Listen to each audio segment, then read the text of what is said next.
McGarry of the Press of Atlantic City. Good morning, Mike. Hey, Sully, how are you this morning? Oh, pretty good, man. Exciting week. World Series, high school football coming down to the last week of the regular season. I'm fired up this morning, more than normal. Normally it takes me until about 9:15 to get really going, but take a little decaf then.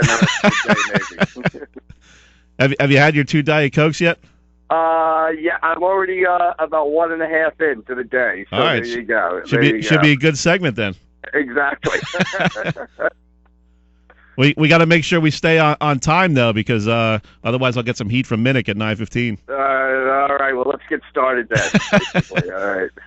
You were out last night, Prep Vineland. Give us some impressions of that game.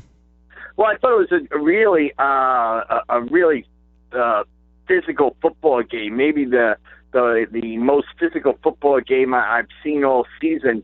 And although the Prep won the game 26-7, I thought both teams sort of came away with their stature enhanced. I thought Vineland, Liam Anderson at linebacker, Anthony Reyes on the defensive line, just really played great physical football games. And like I said, in the Press of Atlantic City today, St. Augustine left the field as champions because they won 26-7 and clinched the Continental Division title.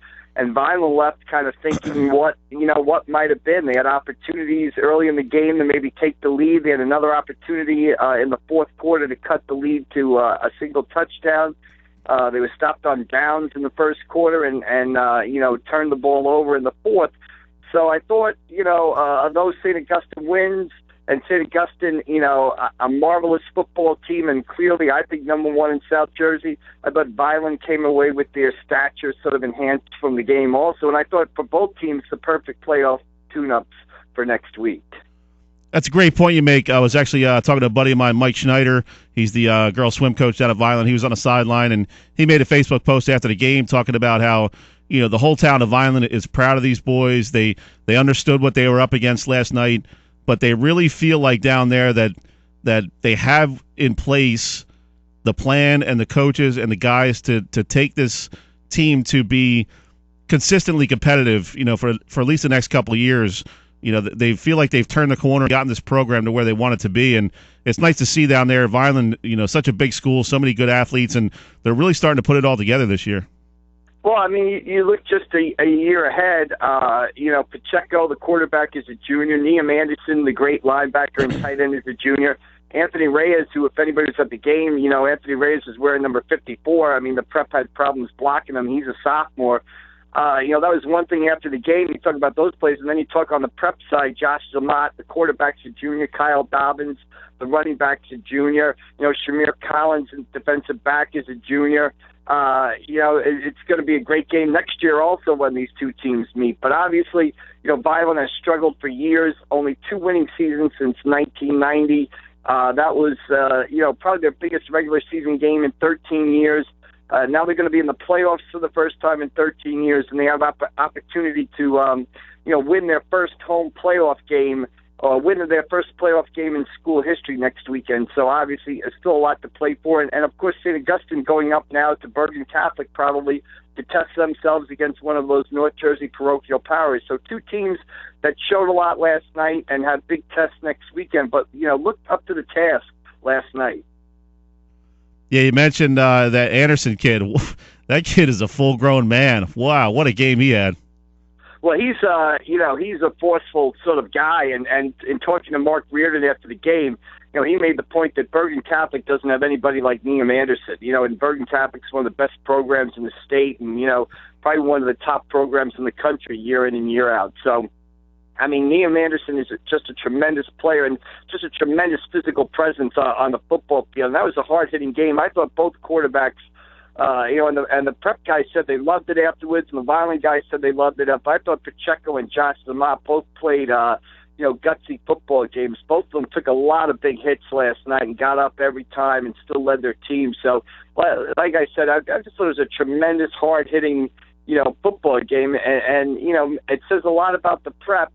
that they won the game 26-7, and you think the other team looked good, and they still lost by 3 touchdowns. So how good does that mean the prep is, basically, you know? Yeah, you talk about these guys saying they love it after the game. They probably don't love it this morning.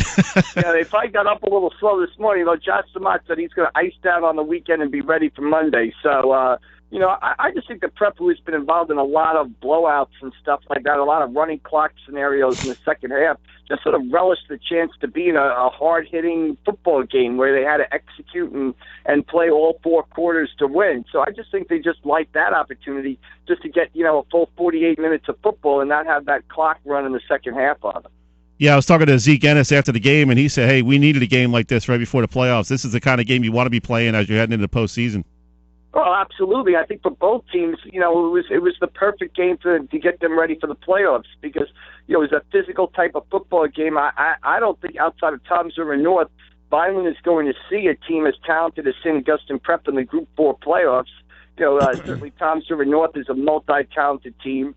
You know, and Vineland could see them in the semifinals, but in the first round, I think Vineland's playing Hal. Hal is not, you know, is not St. Augustine Prep, and St. Augustine Prep needed to play a physical football team like Vineland to get them ready for the North Jersey parochial powers. So just a perfect scenario for both teams last night. Talking with Mike McGarry of the Press of Atlantic City. Mike, earlier in the show, we had on Dennis Scuderi, coach of Absegami, and kind of a wild game against Mainland last night, and he gave a lot of credit to Mainland for coming out and playing tough, and they were able to win 43-34, but this team's won 5 in a row. Freaky Andy with 5 touchdowns, over 200 yards. They're on a nice little roll heading into playoffs. Yeah, they're 6-2, and they're in the playoffs in South Jersey Group 4. You know, I think they're going to be a number 7 seed in Group 4, so they'll be playing a very good team. I think they might be playing Shawnee. I'm not 100% sure about that, but I think, you know, they might be going out to Shawnee. But credit to Absegami, and of course, Freaky Andy. You know, he did something on him in the paper about a week ago. His story coming over from Nigeria when he was in the 6th grade to live with his dad, who had gotten a track scholarship to Missouri and kind of, you know, is now works out in Cora out at Hamilton, and Freaky Andy is just, you know, just sort of put up some impressive numbers. You know, 5 touchdowns last night, 5 touchdowns earlier in the season. You know, kind of started playing football as a way to sort of make friends and you know, find a place in his new country when he first came to America. And it's just a tremendous story what he's been able to do for Absegami this season. And like you said, they're 6-2. They won 5 in a row. They beat a gritty Mainland team that's kind of had a rough season, but has hung in there all season long. And you know, credit to Absegami, they're back in the playoffs in South Jersey Group 4. Mike, another team that really had to win last night to get in the playoffs was Middle Township. They were able to get past Pleasantville. Kind of an up and down season for the Panthers, but they're on the upswing now, and they've got to feel good about themselves heading into the state playoffs.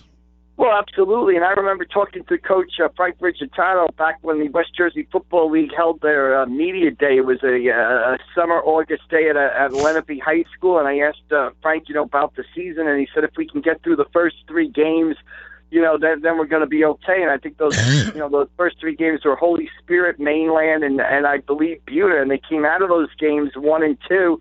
And they've been on a roll ever since. And I think that you see the emergence of Sean Scott down there is just a tremendous running back for Middle Township. Combined, you know, he's running between the tackles and really eating up a lot of yardage and some timely passing from Matt Harris and some speed on the outside from Zahir Bland.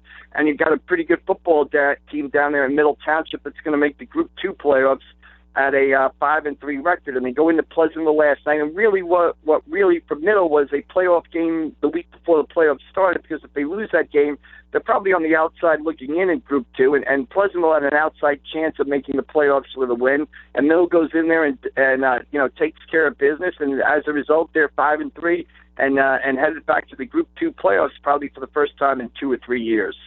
Talking with Mike McGarry, the Press of Atlantic City. Mike, real quick before we let you go, had on Mike Coomerly, former Lower Cape May baseball coach, on a little earlier in the show, talking about Matt Caesar, and I know you've covered him throughout his career, and just give us a little bit of a sense of what this kid means to South Jersey. Such an amazing young man.